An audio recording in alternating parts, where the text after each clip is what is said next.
AJ not only get the win, but a Francis Ngannou highlight type knockout against Jake Paul? Yeah, that's what you always want. I mean, look, I think that you don't know how clean the knockout's going to be. You can never predict how clean it's got to be because a lot of it's down to the opponent as well. I mean, if Ngannou came to win the fight, he came on the front foot, he was throwing punches.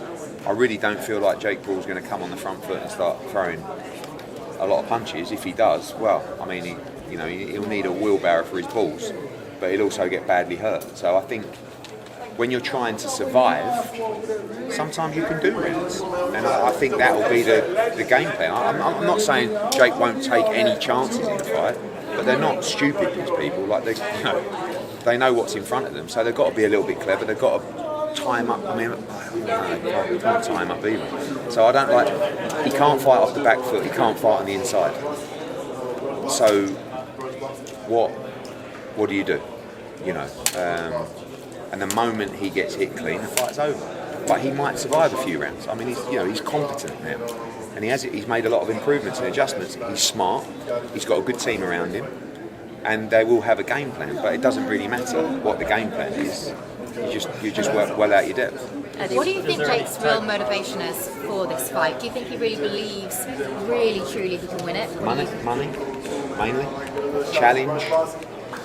Doing something outrageous, which is kind of like his thing. I respect a lot of things that they do, and I respect the fact that they've really dedicated themselves to their craft in boxing. And he's a fighter. Forget the YouTube stuff, yeah. And I thought what he said the other day about, don't put me in a box. I think he's absolutely right. You don't just have to be a YouTuber. You can go on and do other things. And look at all the things he does with his businesses, with MVP. It's very impressive what they've done. But this is really when you need people around you who really know boxing, not sort of look. Nikisa didn't want this fight, in my opinion, because although he's not a boxing man, he still knows, but I think Jake just talked himself into it. I think he was making money to fight Gervonta Davis. The fight fell through. They needed another opponent. He probably already spent the money in his head and just thought, fuck it, let's do it. And they'll be banking on. AJ hasn't fought since Dubois. AJ got stopped last time. AJ's getting older. So, but you can talk yourself into that kind of stuff. But I just hope that, I hope that he can leave the ring safely on Friday, because it's not, if 4 or 5 shots land clean, it ain't going to be pretty. Eddie, is anything less than a knockout almost a loss for AJ? No, because a loss is when you lose. So, it doesn't really make sense. Now, obviously, what I'm looking at more is the stock going up, right? So, the reasons that we took this fight is we were going to have a run out anyway. So we got that opportunity. The money was incredible.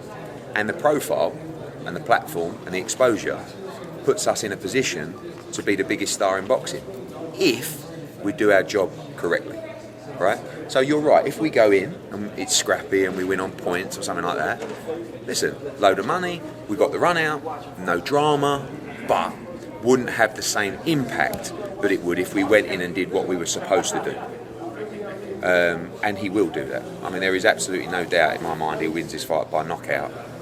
But it's the virality of the knockout. Eddie, what do you make of Tyson Fury's comments about what AJ said earlier this week? Yeah, Fury's Fury, innit? He's found his voice again. He's obviously got his.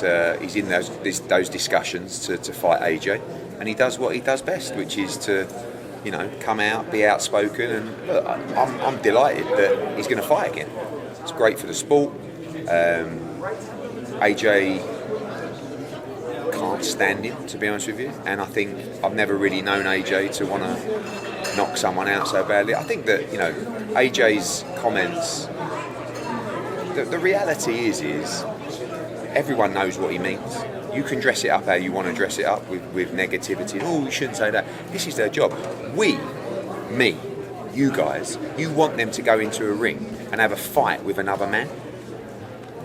Essentially, the task is to render someone unconscious in the ring. If you want to dress it up in a barbaric state, that's the game.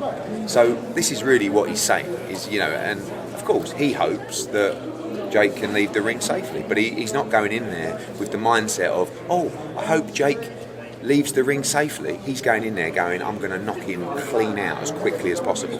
And you mentioned Jake normally has all the antics. Like if you compare this to the Mike Tyson fight, he's really dialed it down. Like what's that saying to you? But I think he's focused. I think the Mike Tyson fight was just I mean, this is a circus, but it's nowhere near the circus of the Mike Tyson fight. And I think he's dialed in to perform. And he's also petrified. Now, whether he wants to admit that or not, I mean, there is no. You see, fighters are very different people, right? They come from a different background. They've had various struggles. They've been through a lot. They have a different mentality. Jake is not that guy, right? Jake doesn't have the same fighter mentality as most of these other guys. But what he is, he's a hard worker. He's a good athlete. He's made good improvements, but he's real smart.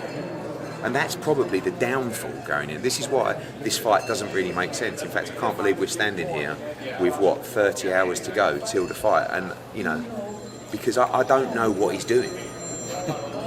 So I have to respect it and admire it, but at the same time, I'm like playing with it in my mind, going, "You're a really smart guy, and you're about to fight Anthony Joshua. What the fuck are you doing?" Excuse my language. Like, what are you doing? And listen, that comes from a belief. Listen, the money will always be the principal motivator for him. But he truly believes he can win this fight. I do believe. Is there a responsibility on the sanctioning bodies if something doesn't go right? Yeah, I think this fight is a borderline sanction fight that some commissions would have sanctioned and some commissions wouldn't. At the end of the day, I'm very happy that I can stand here in a position of not promoting the show, not pushing the fight, as in trying to make this fight. I received a phone call. We had an offer that gives everybody a wonderful Christmas, and we said, thank you very much, we'll be there, and if we have to walk there rather than getting on a plane, we'll walk there. Luckily they sent a plane. But it's not our responsibility. Ultimately, we accepted an offer. You wanted it, you got it. Eddie Terrence Crawford recently retired.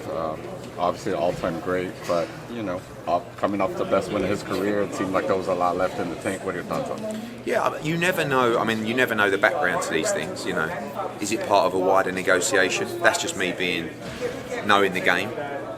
Are there lingering injuries, which might be more likely? Where every camp, what's he, 38 years old, 39?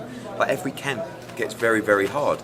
For the boxing world and even for fight fans, it's not frustrating because it's his decision. But he's now reached that superstar status.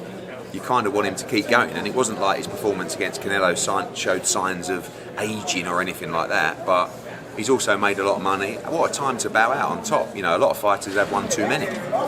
So maybe he feels like the way my body is, maybe I'll get beat, and I don't need to get beat. I've got everything I've got. Or maybe he had a contract to fight someone else, but if he retires, he's not in that contract anymore, or it will give him greater leverage to negotiate a deal. That's just me being devious, which is part of my job.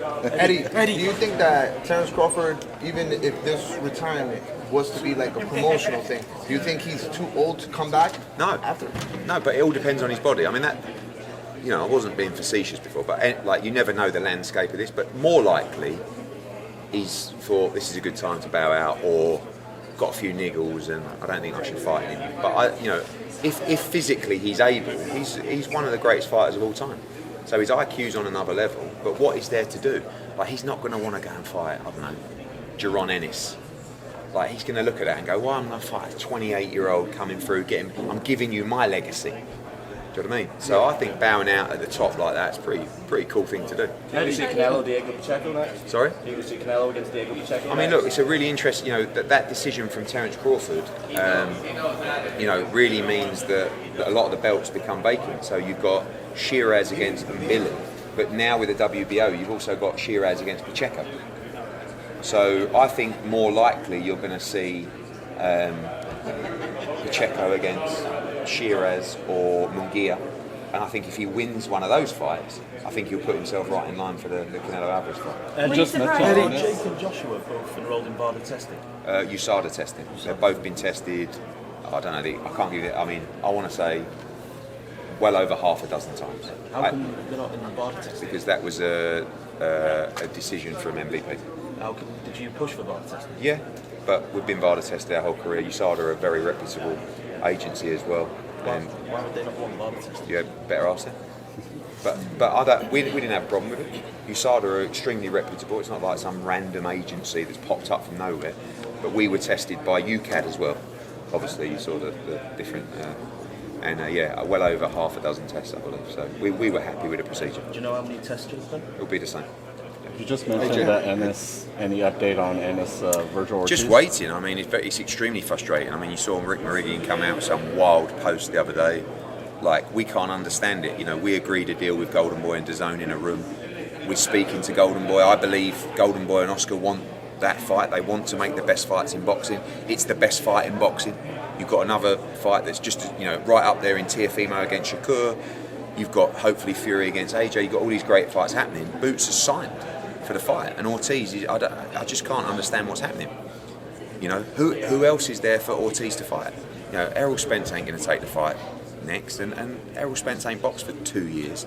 The best fight in boxing is Boots against Ortiz. So, you know, we hope that Virgil Ortiz is a man of, you know, a man that wants a challenge, that wants to prove himself as the best in the world. That's the number one and number two 154 pounders in the world, in my opinion. So let's make it happen. You just talked to Bill Haney Yeah.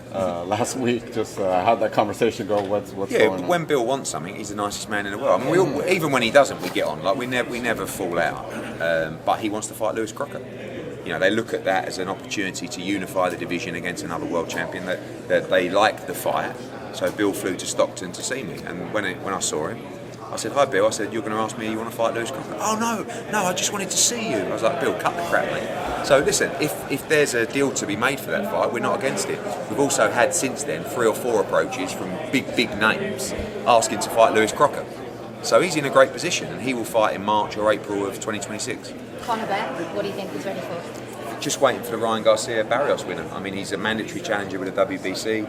He only really wants mega fights, but more importantly, he wants to fight for the WBC world title. So he's been mandated for the winner of that fight, and it'll be a massive fight. You said points victory is a disaster for Anthony Joshua. He said yesterday. I didn't. I don't think. I don't. Did I say it was a disaster? I don't. Did I? Did I say that? You say that. I'll get Yeah, I don't care if I did, No. because I could say anything I want. It doesn't matter. Whether I said it, it might be AI. I was going to say, are you surprised you said it is what it is? Yeah, look, it's not, you know, for me, obviously the priority is winning. It's not a good look to go 8 rounds. Disaster, yeah, okay, call it, if I said that, disaster. Are you surprised that he said it is what it is if he does lose? But that's AJ, he's not like, when have you ever known AJ to come out and go, yeah, I'm going to knock him out inside 6? He's like, what will happen will happen. Like, if I get beat, I get beat. Like, if you ask him, do you think you're going to get beat? You go, no, of course not. But no one asked him that question. Do you know what I mean? It's just like, he just said, he's experienced enough. He's had that many ups and downs that he knows that life, anything can happen. So, but he's definitely not going into the fight thinking, oh, I might lose this. It's just, you know, the pressure is on AJ to look good in there and get him out of there quickly. That's the pressure of the fight, in my opinion. But he won't put that pressure on himself. He will just say, no, I've got to go in there and do a job. However, by any means necessary. But he knows what he's got to do. Eddie, how do you feel about WBC and Terence Crawford refusing to pay those sanctioning fees, and then now he retired? Yeah, I mean, but at that point it's irrelevant because he's made a decision not to pay the fees anyway. Look, I'm on this. I have my arguments with the WBC. I have my support of the WBC. I like to try and be kind of honest. I don't think it was the right thing for Terence Crawford to do. Do I think $300,000 is a lot of money? Yes, I do. But you wanted to go into the fight because it gave you the Undisputed Championship. And you can only fight for the Undisputed Championship with the WBC. He would have received the invoice before the fight. He knew exactly how much the WBC wanted. In his defense, he said he negotiated with the other 3 belts, and they accepted it, and they didn't. Yeah, but because WBC don't have to accept it. WBC don't even have a cap. WBC could have charged him 3% of 30 million or whatever he made. They didn't. They actually capped it at 300,000. Now you can still go back and forth with these people, but the reality is what he did was he goes, well, I'll do the fight and I'll win the title. I just won't pay them. And in my opinion, that's right.